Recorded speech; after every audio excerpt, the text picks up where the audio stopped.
Hello नमस्कार सभी का आपके अपने 11 मिनट में एक बार पुनः स्वागत और अभिनंदन है सभी को। हर हर महादेव। आज के हमारे इस सेशन का जो टॉपिक और जो बिंदु है वो है खरपतवार। तो आइएगा खरपतवार वाले पार्ट में हम बात कर लेते हैं क्या कुछ खास है।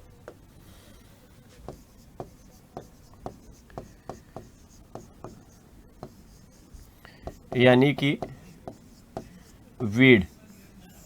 अगर हम वीड की बात करें तो क्या है, तो ये ध्यान रखना, ये वो अनडिजायरेबल यानी कि अनिश्चित आपके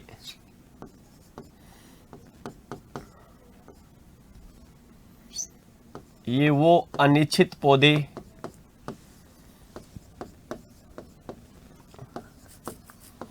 पौधे होते हैं जो बिना बोए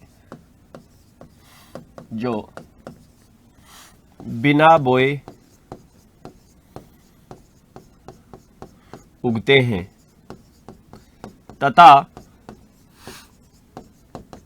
फसलों के साथ प्रत्येक अवस्था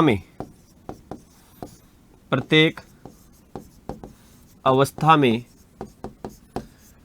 प्रतियोगिता करते हैं। ठीक है, चाहे वो किसी भी तरह से देखें, चाहे हम बात करें, चाहे जल की बात करें, हम चाहे पोषक तत्वों की बात करें, चाहे हम हवा की बात करें, चाहे हम प्रकाश की बात करें। ठीक है, तो आप कह सकते हो कि खरपतवार फसल उत्पादन पर प्रतिकूल प्रभाव डालते। आइएगा आगे की ओर, तो लिखेगा खरपतवार विज्ञान का जनक। तो आप कह सकते हैं कि खरपतवार विज्ञान का जनक ज़ेंथ्रोटूल। ठीक है, और यहां पर देखिएगा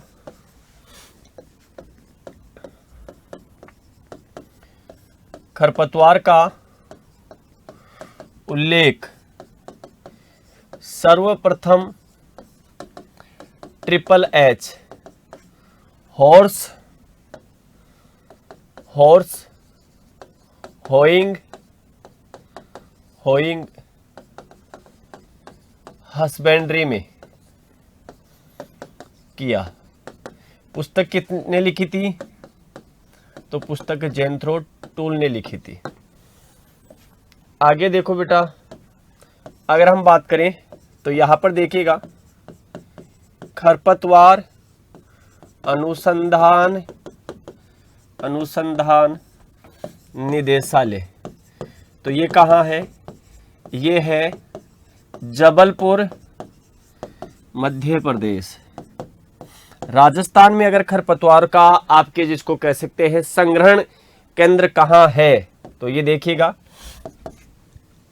राजस्थान में खरपतवार संग्रहण या एक प्रकार से म्यूजियम। तो ये कहाँ है बेटा? तो ये ध्यान रखना, Rajasthan agriculture research institute Durgapura. और दुर्गापुरा कहाँ है? जयपुर में। ये ध्यान रखना, बात हो गई। इसके बाद अगर हम बात करें आपके, तो यहां देखिएगा खरपतवार। अगर खरपतवार की बात करें तो खरपतवार विशेषता पर आ जाते हैं हम, और खरपतवार विशेषता में यहां देखिएगा सबसे पहली विशेषता लिखिएगा कि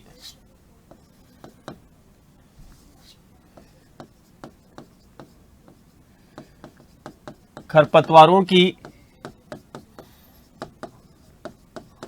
अंकुरण क्षमता बहुत। ठीक है, यानी कि बीज पैदा बहुत करते हैं, इसका मतलब ये ध्यान रखना। तो खरपतवारों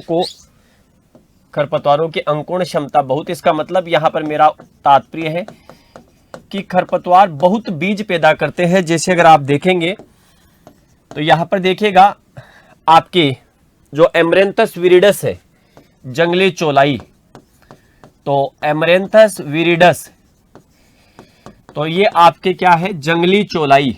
अगर हम इसकी बात करें तो ये लगभग 1,96,000, ठीक है, 1,96,000, ठीक है, ये आपको दिखाई देगा। सोलेनम नाइग्रम, सोलेनम नाइग्रम अगर आप देखेंगे तो मकोई जैसे आप देखते हैं, ठीक है, मकोई के लगभग 1,72,000, तो सोलेनम नाइग्रम जिसको कह सकते हैं आप, मकोई जिसे कहते हैं, उसके सबसे ज्यादा 1,00,000, ये चौलाई के 1,96,000, मकोई के 1,72,000, लगभग 1,75,000 है, 72,000। आपके भतुआ चिनोपोडियम, तो देखिएगा चिनोपोडियम एल्बम, तो यहां अगर देखेंगे तो लगभग 72,000 के आसपास यहां पर आपके क्या है, वीड के एक पौधे से इतना बीज उत्पादन करने की क्षमता पाई जाती है। चाहे आप सत्यानाशी की बात करते हो, आर्जिमोना मैक्सिकाना, और चाहे आप फेलेरिस माइनर गेहूसा की बात करते होंगे, इनमें भी यह विशेषता काफी अच्छी देखी जाती है। तो बीज अंकुरण खूब पैदा करते हैं। नंबर 2, जड़ों की गहराई। अगर हम जड़ों की गहराई की बात करें तो यह भी विशेषता खूब है, जैसे कांस, सेकेरम स्पॉन्टेनियम, क्या कहते हैं इसे, तो सेकेरम स्पॉन्टेनियम, तो सेकेरम स्पॉन्टेनियम। और इसी प्रकार अगर हम बात करें हिरणखुरी, तो आप क्या कह सकते हो, कॉनवोल्वुलस आर्वेंसिस, कॉनवोल्वुलस आर्वेंसिस। अगर हम दोनों की बात करें तो जड़ें लगभग 50 फीट गहराई तक पाई जाती है। तो इसका मतलब कहीं ना कहीं यह है कि इनका कंट्रोल किया जाना बहुत मुश्किल आपको दिखाई देगा, ये ध्यान रखना आपको। तो अंकुरण क्षमता हो गया, गहराई, सीड की वाइबिलिटी, जीवन क्षमता। तो यहां पर देखिएगा खरपतवारों के बीजों की जीवन क्षमता, यानी कि ये बहुत लंबे समय तक अगर सोइल में पड़े हुए हैं तो भी ये क्या रहेंगे, एक्टिव रहेंगे, चाहे भतुआ हो, हिरणखुरी। यहां अगर आप देखेंगे फॉर एग्जांपल, जैसे भतुआ और हिरणखुरी, अगर भतुआ और हिरणखुरी की बात करते हो, चिनोपोडियम एल्बम, कॉनवोल्वुलस आर्वेंसिस, तो ये 50 वर्षों तक क्या रहते हैं, सक्रिय रहते हैं। इसी प्रकार मोथा साइप्रस रोडेंटस 20 वर्षों तक, ठीक है, जैसे साइप्रस रोडेंटस, तो साइप्रस रोडेंटस अगर आप देखोगे तो मोथा 20 वर्षों तक क्या है, इसके बीज जमीन में पड़े रहेंगे, ये ध्यान रखना है। इसके अलावा खरपतवारों की विशेषता क्या होती है, तो प्रवर्धन, ये ध्यान रखना कि इनका प्रवर्धन रूट के द्वारा भी हो सकता है, स्टेम के द्वारा भी हो सकता है आपके, तो ये बहुत सारी विभिन्नताओं के साथ देखा जाता है। तो यहां पर अगली विशेषता है नंबर 4, खरपतवारों में प्रवर्धन, यानी कि प्रवर्धन का मतलब यह है कि ये बीज के साथ साथ वानस्पतिक भागों से भी अपनी संख्या को बढ़ाते हैं। तो हम कह सकते हैं बीज के साथ साथ वानस्पतिक प्रवर्धन भी इनमें देखा जाता है। और ये वानस्पतिक प्रवर्धन आप चाहे किसी भी रूप में देखें, जैसे बाइसीड, तो पहला बाइसीड अगर देखेंगे तो जैसे भतुआ है, चौलाई है, सत्यानाशी है, ठीक है, यानी कि बहुत सारे ऐसे आपके दिखाई देंगे जो बीज के द्वारा फैलते हैं, चाहे वो जंगली जई हो, चाहे वो गेहूंसा हो। इसी प्रकार अगर हम बाई रूट बात करते हैं तो बाई रूट में आपको ये ध्यान रखना है कि हिरणखुरी का बीज सीड से तो होगा ही, लेकिन इसके साथ कॉनवोल्वुलस आर्वेंसिस बाई रूट भी आपको दिखाई देती है। अगर देखेंगे बाई राइजोम, अगर आप बाई राइजोम बात करते हैं तो जैसे मोथा आपने देखा होगा, ठीक है, तो मोथा आपके क्या होता है, साइप्रस रोडेंटस बाई राइजोम भी फैलता है लीफ के द्वारा। जैसे पत्थर चट्टा अगर आप देखेंगे तो पत्थर चट्टा किसके माध्यम से फैलता है, तो ये बाई लीफ भी आपके क्या करता है, प्रवर्धन करता है। तो इन प्रोपोगेशन का इनमें क्वालिटी पाई जाती है। जैसे स्टेम की बात करें तो जैसे कांस और दूब घास अगर आप देखेंगे, ठीक है, तो तने के द्वारा देखें तो तने में जैसे कांस आपको दिखाई दे सकता है, दूब, ये भी आपको दूब घास जिसको कह सकते हैं ट्राइनाडोन डेक्टाइलोन दिखाई देगी। इसके बाद अगली विशेषता के रूप में अगर हम बात कर लें यहां पर नंबर 5, 4 विशेषताओं के बाद नंबर 5 करें तो खरपतवारों में क्या होता है, इनका सीड कोट कठोर होता है। तो प्रतिकूल परिस्थितियों से बच सकते हैं, यानी कि इनमें अपने आप को बचाने की क्षमता पाई जाती है। तो ये ध्यान रखना। खरपतवारों का बीजावरण कठोर होता है, ठीक है। जैसे गोखरू, तो गोखरू में क्या करोगे, ट्राइबुलस टेरेस्ट्रिस, तो यहां पर ट्राइबुलस टेरेस्ट्रिस, ठीक है। सत्यानाशी, दोनों को समझना थोड़ा सा। सत्यानाशी, आर्जिमोना मैक्सिकाना, क्या होता है बेटा, आर्जिमोना मैक्सिकाना। अब इन दोनों के बीजावरण का मतलब क्या है, इसका मतलब है ये प्रतिकूल परिस्थितियों से अपने आप को बचाता है। क्या करता है, प्रतिकूल परिस्थितियों से बचाव, यानी कि ना तो इनको आप जानवर खा सकता है और ना ही जिसको कह सकते हैं मनुष्य इन्हें आसानी से उखाड़ सकता है। तो इसका मतलब क्या हो गया, इनका बचाव आपके हो गया। खरपतवारों में एक और विशेषता पाई जाती है कि ये मुख्य फसल से मिलते जुलते होते हैं। तो अगली विशेषता की अगर हम बात करें तो यहां पर जैसे अगली विशेषता जो भी है, खरपतवार मुख्य फसलों से मिलते जुलते होते हैं। तो इसका मतलब क्या है, इनको हम आसानी से नहीं पहचान सकते, तो कंट्रोल करने में क्या हो जाती है, हमें समस्या आती है। जैसे गेहूं में आप गेहूंसा को नहीं पहचान सकते, गेहूं और गेहूंसा को नहीं पहचान सकते। शुरुआत में जैसे जीरा और जीरी को आप नहीं पहचान सकते। जैसे बाजरा और ज्वार, तो जैसे आप बाजरा और ज्वार में किसको नहीं पहचान सकते, बरू को नहीं पहचान सकते, ये ध्यान रखना है आपको। सोरगम हेलिपेंस कहते हैं हम इसे, सोरगम हेलिपेंस के नाम से जानते हैं, ये ध्यान रखना है आपको। इसी प्रकार आपके जैसे गाजर, तो गाजर और जंगली गाजर जो होती है इसको हम क्या नहीं कर सकते, आइडेंटिफाई नहीं कर सकते। इसका मतलब क्या है, आप पहचानने में इसको कह सकते हैं समस्याएं आती है। एस्पोडिलस ट्यूनिफोलियस, तो प्याज में आपने प्याजी भी देखी होगी, ठीक है, प्याज में प्याजी, तो प्याज में प्याजी, एस्पोडिलस ट्यूनिफोलियस,